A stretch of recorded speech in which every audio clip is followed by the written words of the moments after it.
USA एक कलाय नहीं है इजराइल का 1.4 बिलियन लोगों का देश। भारत भी इजराइल का दोस्त है, यहाँ से हमें ट्रिमेंडस सपोर्ट मिलता है। ये कहना है इजराइल के पीएम बेंजामिन नेतन्याहू का। नमस्कार, मैं हूं दीपक मुनि और आप हैं मेरे साथ टीवी पर। तो इजराइल के PM Benjamin Netanyahu Fox News को एक इंटरव्यू देते हैं और बोलते हैं कि यूएस के अलावा भारत भी इजराइल का अच्छा दोस्त है, जहां से इजराइल को ट्रिमेंडस सपोर्ट मिलता है। 1.4 बिलियन लोगों के देश भारत में इजराइल को खासा पसंद किया जाता है। अब अचानक नेतन्याहू ये सब क्यों बोलने लगे? तो दरअसल एक दिन पहले यूएस के वाइस प्रेसिडेंट जेडी वैंस ने इजराइल को लेकर एक बड़ी बात बोली। जेडी वैंस ने कहा कि यूएस एक मात्र अलाय है इजराइल का, इजराइल को यूएस का अगेंस्ट नहीं बोलना चाहिए। यहाँ पे ये बोल रहे थे यूएस और ईरान के पीस डील के बारे में, वो पीस डील जहाँ पर यूएस और इजराइल के इंटरेस्ट एक साथ नहीं है। ये पीस डील आगे बढ़े इसलिए यूएस इजराइल से बहुत कुछ करने को बोलता है। इजराइल कहता है कि हम करेंगे पर करता नहीं। इस बात से जेडी वैंस खासा नाराज रहते हैं, क्योंकि जेडी वैंस इस पीस डील की अगुवाई कर रहे हैं और कहीं ना कहीं खुद को साबित करने की कोशिश भी कर रहे हैं कि यूएस का अगला प्रेसिडेंट बनने की दावेदारी में JD Vance secretary of state Marco Rubio से आगे हैं। खैर, यहाँ पर इनका इंटरनल पॉलिटिक्स चल रहा है। ये पीस डील हो जाए,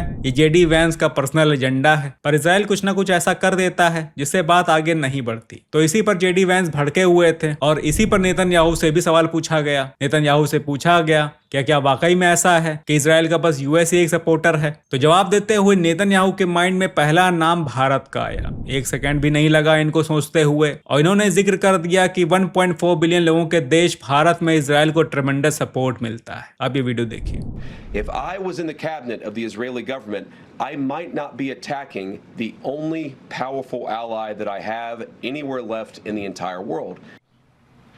What was your reaction when you heard that?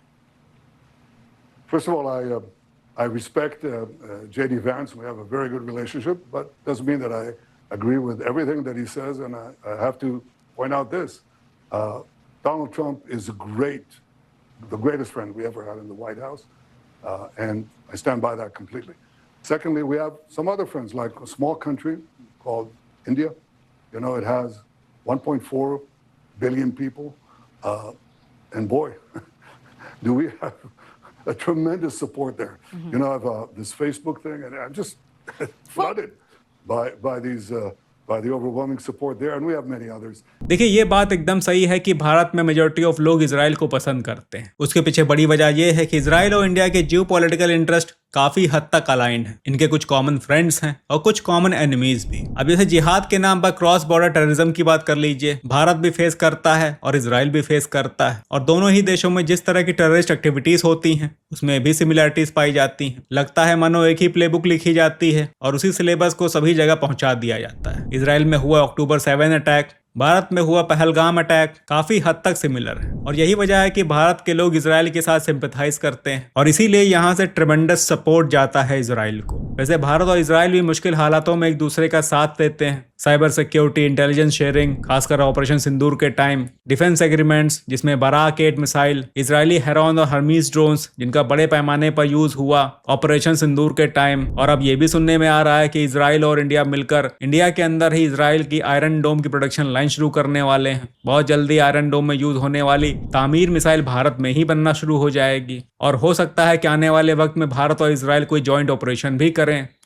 हो सकता है, we can't deny this possibility. पर फिर भी ये कहना कि भारत यूएस के जैसा इजराइल का all time iron clad support देने वाला अलाय हो सकता है, ये इस पर्टिकुलर पॉइंट ऑफ टाइम में कहना ठीक नहीं होगा। देखिए, इजराइल के एंड से ये बात क्लियर है कि इजराइल चाहता है कि भारत के साथ कोई ऐसा मिलिट्री अलायंस बने। आपको याद होगा यूएस ईरान वॉर शुरू होने से ठीक पहले जब पीएम मोदी इजराइल में थे तो उसी वक्त नेतन्याहू ने एक हेक्सागोनल अलायंस पर काम करने की बात कही थी। एक ऐसा अलायंस जो काम करेगा सुन्नी एक्सिस ऑफ रेजिस्टेंस के अगेंस्ट। इस अलायंस में पार्टनर्स होंगे सिप्रस, ग्रीस, यूएई, इजराइल और भारत, और ये काम करेगा टर्की, सऊदी अरेबिया और पाकिस्तान के अगेंस्ट। पर देखिए, आइडिया और रियलिटी होने में फर्क होता है। भारत के तमाम नेशनल इंटरेस्ट ऐसे हैं जो ऐसे किसी भी अलायंस के साथ कॉन्ट्राडिक्ट करेंगे, जैसे कि हमारे सऊदी के साथ रिलेशंस, और भारत इस डायरेक्शन में काम भी नहीं करता। हम मिलिट्री अलायंसेस नहीं बनाते, हम फॉलो करते हैं नॉन अलाइनमेंट पॉलिसी, यानी कि किसी के साथ भी कोई अलायंस ना बनाना, या फिर इसका उल्टा कह लीजिए जो आजकल के मॉडर्न टाइम्स में चल रहा है, मल्टी अलाइनमेंट, यानी सभी के साथ एक अच्छा रिश्ता बना के चलना। तो ये भारत की कोर फंडामेंटल फॉरेन पॉलिसी है। सेकेंडली, भारत स्ट्रेटेजिकली ऑटोनॉमस है, यानी कि भारत भारत के डिसीजंस भारत खुद लेता है, हम किसी की आउटपोस्ट नहीं है। हाँ, कभी कभी नेशनल इंटरेस्ट में लगता है कि भारत किसी के इन्फ्लुएंस में काम कर रहा है, पर वो भी कहीं ना कहीं